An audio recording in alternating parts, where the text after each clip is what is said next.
Good evening. I'd like to call the City of Twinsburg Caucus meeting for December 5th, 2023 to order. The time is 7 p.m. Shannon, please call the roll. Mr. Barr? Here. Mrs. Walker?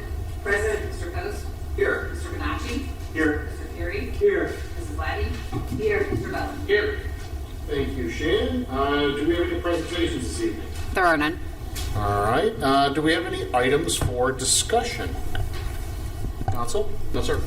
Mayor, anything? No, sir. All right. Do we have any audience participation this evening? There is none. Remarkable.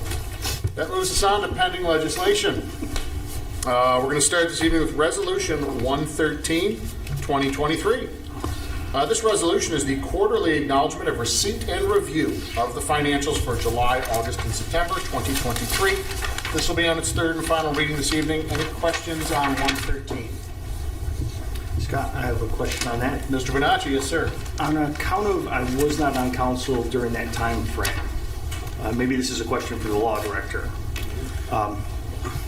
When asked to approve the finance that was reported, would it be appropriate for me to abstain? Well, that's a great question. I would advise that you could vote on it if you want, because I believe that the action that council's doing is merely acknowledging that they received them. So you're not approving of the numbers in there. You're voting as a body to formalize and put into the record that the council did receive these reports. Okay. So I do not think this is a situation where you need to abstain. Okay, thank you. Thank you, Mr. Bonacci. Thank you, Mr. Rosanna. Anything else on 113? Moving along to Ordinance 114, 2023. This ordinance is the annual appropriations for the year 2024. This will be on its third reading this evening. The total budget is $52,334,695. This number is comprised of estimates submitted by the mayor and finance director. This will be on its third reading this evening. We are asking council to read on this but not vote this evening until the meeting next week, 12/12. Does council have any questions for Mrs. Conway regarding the budget or specifically 114, 2023? All right, hearing none. Again, just to reiterate, we're going to read this for the third time tonight, but we will vote at next Tuesday's meeting. Ordinance 116, 2023 is an ordinance to update Chapter 182 of the Codified Ordinances regarding income tax. This update is regarding Ohio House Bill 33, which made certain amendments to the state municipal tax code, and the city administration is recommending incorporating the same into our city code. This will be on its third and final reading this evening. Any questions or comments on Ordinance 116, 2023? Real quick, Yes. Ms. Conway,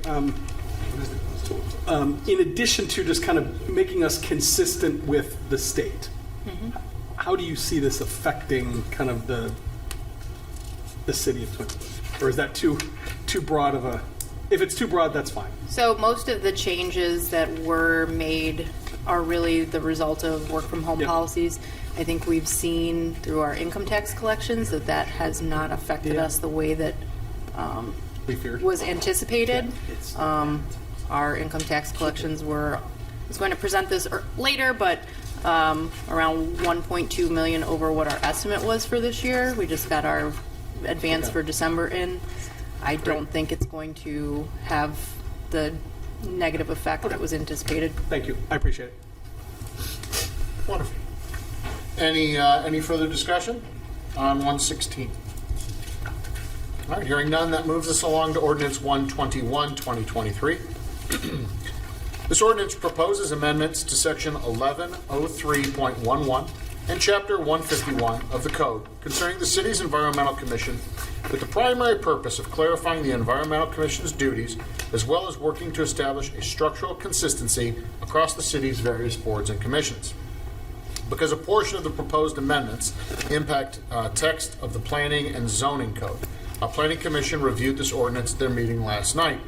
There is a revised version that was sent out earlier today that reflects the recommendations that planning made.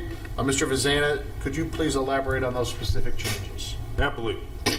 So first, I want to draw the council's attention to the fact that the copy of 121 that's before you tonight is an amended copy. And you'll see that marked up at the top with today's date following the term amended. With that, you'll see that the Planning Commission's recommendations, which I'll get to here in a second, are incorporated into this amended draft of Ordinance 121. They are incorporated in italics, and that's noted in the recitals, which are the whereas clauses in the legislation on the first page. So you'll see here that the legislation was amended to include a fourth recital that says, after review by the Planning Commission has recommended to eliminate all Section 1103.11 and other minor amendments, which are shown below in italics. So what are those minor amendments? So if you move first to 151.03, that was the section that prescribed the duties within Chapter 151, which is the administrative code of the city. They proposed that we remove the strike through in Section A, 151.03A, which was, and I think this might have been just a clerical error here. Originally, the last word in that sentence for subpart A, what interest, was deleted, struck through. They've recommended that we put that back in. So that's the first minor change that they recommend, and I do believe that's consistent. Like I said, I think that was more clerical error. Moving on to their second recommendation, it is in the same section, but you move down to subpart D, the new D, old F, if you're looking at the amended version here. So again, that's 151.03 subpart D. They would like to add in at the end of the following sentence, consider and make recommendations to the appropriate bodies regarding all matters of environmental interest appropriately referred to the commission. They would like to add in by council, planning commission, and or the mayor. The third change that they are recommending here, if you go down to F in the same paragraph there, subpart F, they would like to add, it originally read, enhance the awareness, understanding, commitment, and active involvement of local Twinsburg residents. They would like to strike local Twinsburg and just have of residents. And then, importantly, they would like to add in this, almost like a direction giving line here, and it says, upon direction from the administration and our council, the commission may develop and implement events with respect to public education, public outreach, volunteer and community involvement, including but not limited to environmental stewardship events, resident recognition programs, litter prevention, cleanup and tree planting efforts, and the collection of recyclable materials, including electronic waste and hazardous waste, which again seems consistent with the original proposal here. As part of adding that in, subpart F, A, B, and C below would then be struck out because that would have become redundant in that section. Moving on, they also recommended H here, which is the Environmental Commission may advise and make written recommendations to council, the administration, and the Planning Commission concerning the inclusion and or implementation of basic environmental standards into the codes, regulations, and procedures which govern operation of the various departments of the city of Twinsburg. Now, I will note, I think that's coming out. well, that's what I was going to say. This is kind of a two-step here, if you will. That line there originally resided, if you move on to page 4 of 5, within section 1103.11, entitled Environmental Commission. That line was subpart D within there. Because the Planning Commission is recommending now that all of 1103.11 be struck from the code, as part of that two-step, they asked that that one small subpart be included in Chapter 151, where the totality of the Environmental Commission and its duties and its composition reside. They asked that that part be moved there, and that's subpart H of Chapter 151.03, or Section 151.03. And they also, because it was a three-step, they made one small revision to the line itself. It originally had a shall in there, and it said, I'll just read the relevant part. The Environmental Commission shall advise.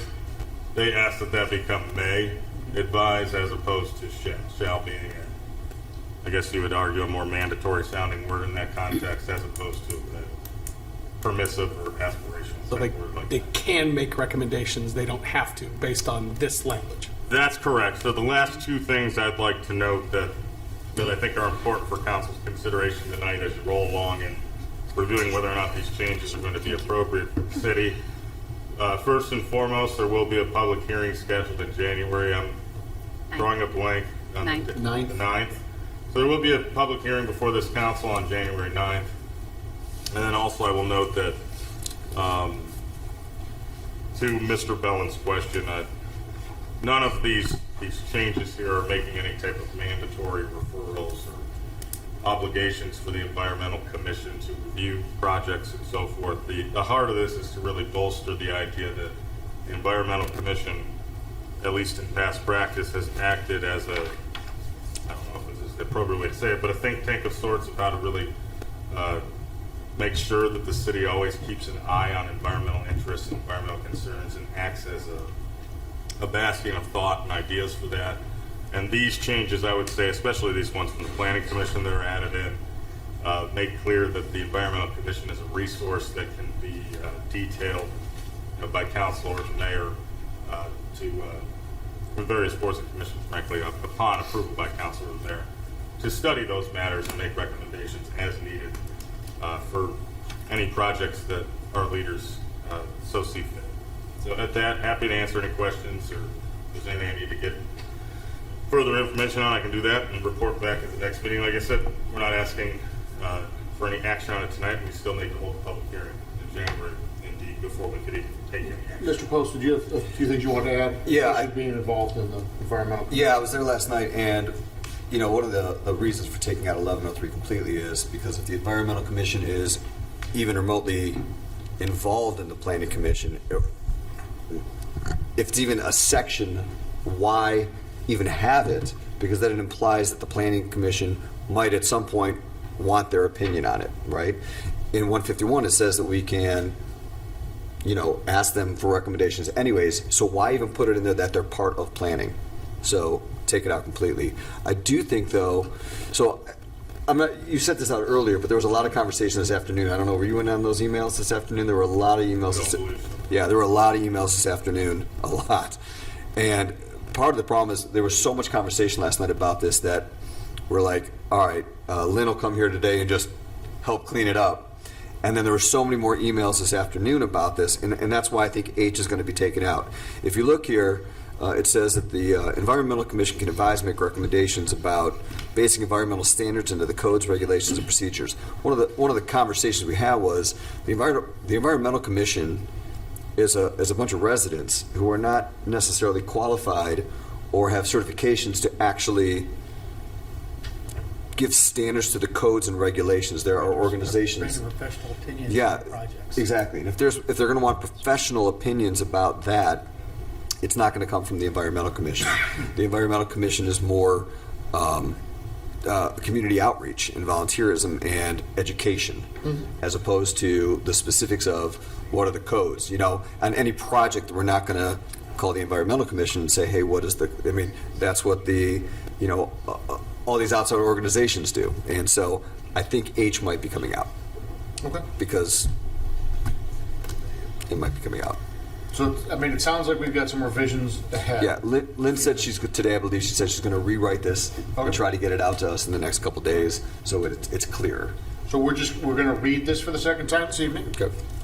We will read it again at the next meeting, which is a week from Tuesday, for the third time, but we will not be voting on it because we do have the public hearing again, just to restate for the record, January 9th, 2024 at 6:45 p.m.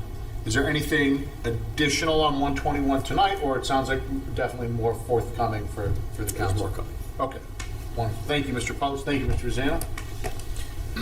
Resolution 123, 2023. This resolution is for the 2024 Legal Defenders Contract. This is the annual contract to provide legal representation to indigent defendants. There are two changes in this contract from the previous one. The first is that the cost has gone up $40 per case bringing it to a total of $210 per case. The other change is the inclusion of the municipal code violations filed in Summit County Juvenile Court. The 3 reading rules asked to be suspended this evening with an emergency clause so that we can enter into this agreement prior to the end of the current agreement. Any questions on 123? Comments, concerns? All right, moving along to ordinance 124, 2023. This ordinance is the annual rate evaluation for the fitness center and outdoor water park. The Parks and Rec Director, Mrs. Bettinson, is recommending rate increase for memberships at both facilities.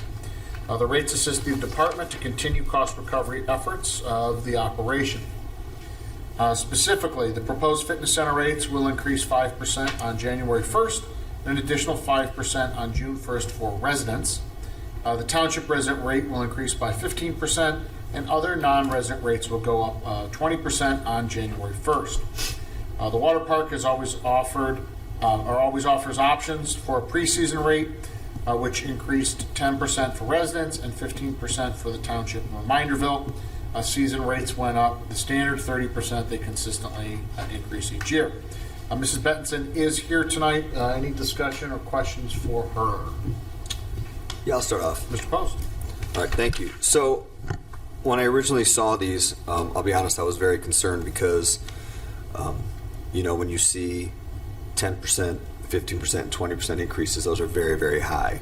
Very, very high. But then again, it depends on the number also. If you're talking 20% of $1, it's not much money, right? Unless you don't have $1.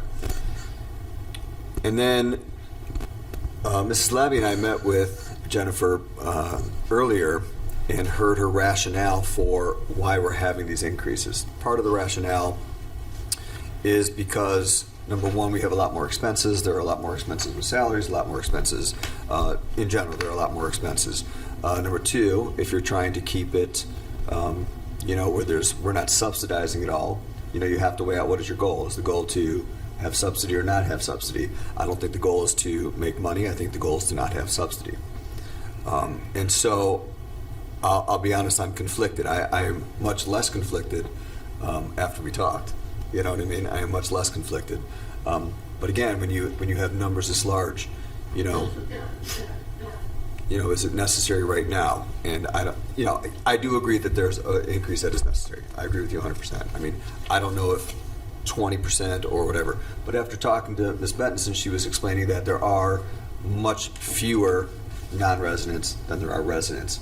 One of the concerns was the senior rates, raising the senior rates. Like, there are seniors. Why would we not be taking care of our seniors?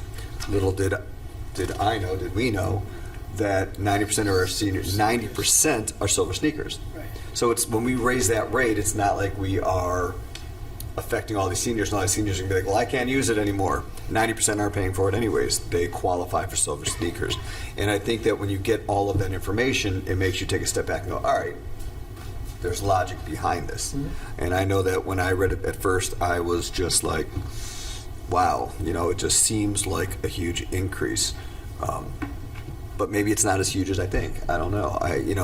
Like Ms. Bettinson was telling me, she says, you're talking about a $30 difference here for our memberships, for the individual membership at least.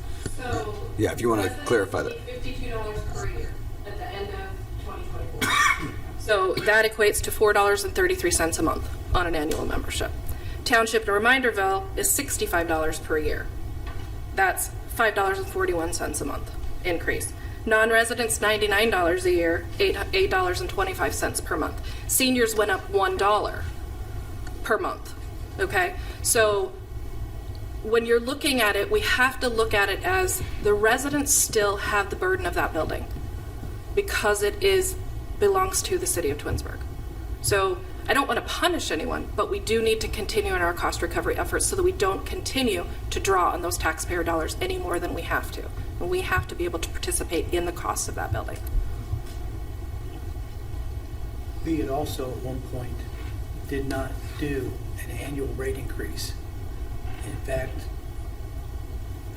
when the past park director was here, he didn't believe that we should break even, or he was in favor of subsidies. And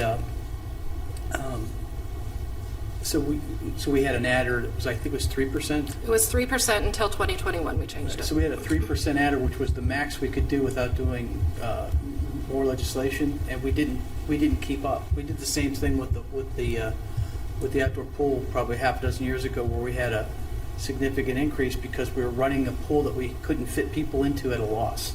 So, and it all worked out. So I would be in favor of taking the recommendation, just in my opinion, and moving forward. And again, I'm aware of the Silver Sneaker program, and again, anybody that's 65 on Medicare gets that at no charge at all. It's part of their supplemental. But again, you don't know what you don't know, so that's why we Okay. meet, that's why we Absolutely. talk. No, Right. that's If why you we're don't- reading it if 3 you don't times. know, I'm glad you know, but I didn't know, and We We were running, when I was running the numbers last night, the seniors had gone up 8.83%, and I'm like, it was just, and then in my mind, I'm like, the roof has been needed to be fixed for a while, and it's supposed to be half the school, or, are we giving the burden to our individual membership people now for a burden that should have been addressed before? And it goes up every year because of COVID. I mean, it would have been a hell of a lot cheaper a couple of years ago. So that was what I was trying to justify in my mind when I was doing the numbers last night. So I just have one more comment after we were doing all the revisions.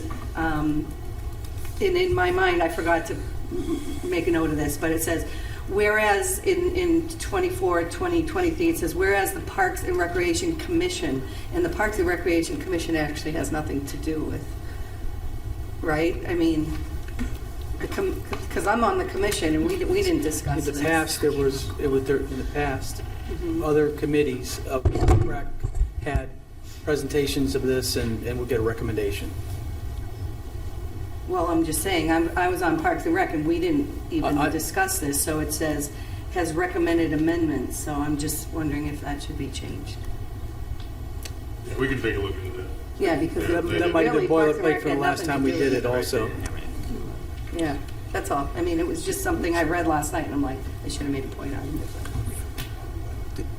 Okay. Well, one other question I had, when I looked at the numbers here, in June it goes up another 5%. I just did a quick, unless my math is wrong.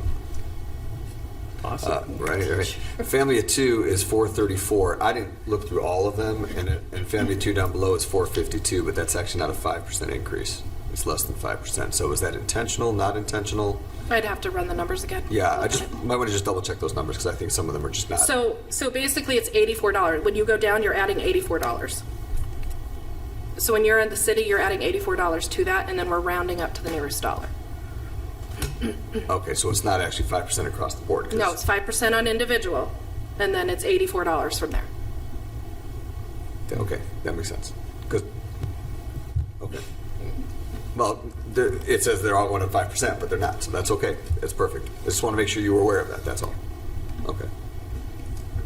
Okay. Okay. Oh, we're not voting on this tonight, correct? No, correct. That's 2 more times. It's fine.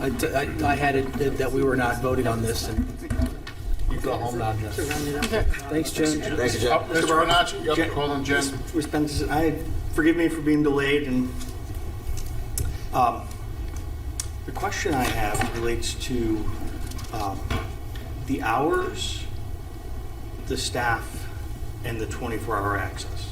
So maybe afterwards or some other time, I'd like to get a better understanding of how, what's the benefit of charging the extra amount of money? If we're increasing the rates, perhaps there's a way to increase the rates and provide more access. So right now, annual members get 24/7 for free. Monthly members don't. They do pay a $7 a month fee. That's just what we've chosen for monthly. But all annual members get it for free if you're 18 and over. And then everybody has to pay $7 to get the fob because that's what the fob costs us. So the $7 that my Pays spouse for the paid fob. covered the fob. Correct. It wasn't a monthly fee. Nope. Okay. Forgive me for not knowing what I'm paying to go to a Yep, fitness just the center. fob. That's why we ask. Perfect. You had anything else? Staffing? Just the weekend, does this improve our coverage of customer service at the weekend, or are we just covering that with the access to the fobs? So we are covered on Saturdays right now when we have staff. So we have part-timers that cover that. We do not have full-time that cover that. If part-time are not available, unfortunately, the customer service hours are not available. However, 90% of what we do at the fitness center can be done online. So unless you're doing a guest fee, that's the only thing that you cannot get in. Someone is there to let people in as far as swim lessons. Okay. But it will not, that is a staff issue. That is not because we can't afford it, it's we can't hire the staff that want to work on Saturday. Or Sunday. Anything else? I think that's it. Okay. Mrs. Collins. Just for clarification, this will be read 2 times tonight, and it's being asked to be voted on next meeting, next week, so that it can be in effect by January 1. Perfect. So- My apologies. Thank you for the clarification. Anything else on 124? Moving along to ordinance 125, 2023. This ordinance is to fulfill Charter Section 7.06, which states the appointment of a law director shall be made within 60 days of the commencement of the mayor's term. Mayor Scafidi will be appointing Matt Vazana to the position, and council will be confirming this by passing this ordinance this evening. The 3 reading rule will be asked to be suspended with an emergency clause so confirmation can be made in a timely manner. Any discussion on 125? Other potential candidate for the law director? There's been a few. All right. Not None? really. I'm kidding. All right, sure, no worries. Moves us on to ordinance 126, 2023. This ordinance is to fulfill Charter Section 7.02, which states the appointment of a finance director shall be made within 60 days of the commencement of the mayor's term. Mayor Scafidi will be appointing Christina Conway to the position, and council will be confirming this by passing this ordinance. The 3 reading rule will be asked to be suspended with an emergency clause so confirmation can be made in a timely manner. Any discussion on 126? All right. That concludes the legislation. Council, does anyone have any miscellaneous items to discuss? No. All right. So with that, the caucus meeting is now adjourned at 7:27 p.m.